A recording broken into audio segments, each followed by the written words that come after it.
Civil Service Exam Math Reviewer number 39 and 40. So percentage problem pa rin. So i-post nyo muna, try nyo sagutan bago panoodin ang solution ko. Okay, so let's start. Number 39. A certain tank contains 80 liters of oil which is 40% of its capacity.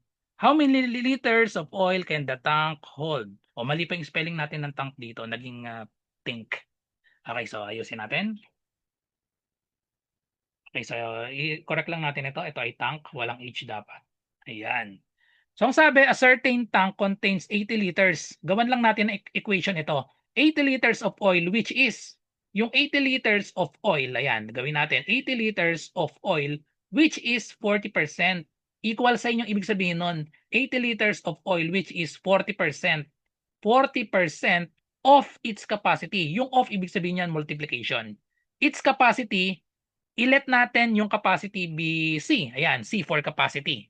So ang tanong, how many liters of oil can the tank hold? Ito na nga yun, yung capacity. Capacity ng tank. Okay, so ganyan lang yung equation natin. Finorm lang natin word by word sa problem natin. Then solve na natin ito. Pwede tayong mag-solve dito. Pwedeng fraction, pwedeng decimal. So depende sa inyo.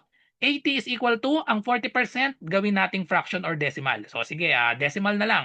40% in decimal, that is 0.40. Ang 0.40, pwede na lang yung isulat na 0.4. Pwede na tanggalin na itong 0. 0.4 times C. Tanggalin na natin yung times C na lang. Then to solve for C, just divide both sides by 0.4. Okay, so division na lang ito.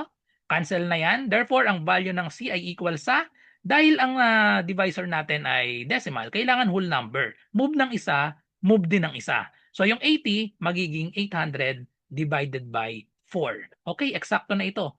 8 divided by 4, that is equal to 2. Kopyahin na lang yung natirang dalawang 0. 200 ang tamang sagot, letter D. Okay, so next number, number 40. Number 40, a group of friends eat in a restaurant. The food cost them 3,750 pesos and their drinks amounted to 1,100 pesos. If the service charge was 10%, how much did they pay? So magiging pag ginawa natin ng formula dito, how much did they pay? E di i-total lang natin. Yung total na kinain nila, 3,750 plus 1,100.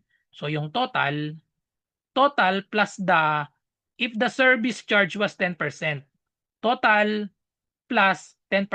Ayan, 10% charge. Okay, so yan yung formula natin. Yan na yung total na binayad nila. So yung total, i-add natin yung sa food, 3,750 plus 1,100. So tapos, pag-plusin muna natin yan bago natin kunin yung 10% charge. Okay. So pag in-add natin ito, so gawin nating vertical, no? 3,750 plus 1,100. Ano yung sagot natin dito? 4, 7 plus 1 is 8. Ayan, 4,850.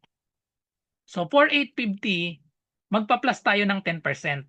Plus 10%, 10% netong 4,850. Okay. So di ba kapag 10% ang ginagawa lang naman, pag 10%, move lang natin ng decimal point. So we have 4,850 plus the 10%. Yung 10% ng 4,850, tanggalin lang natin itong 0, edi 485 na siya.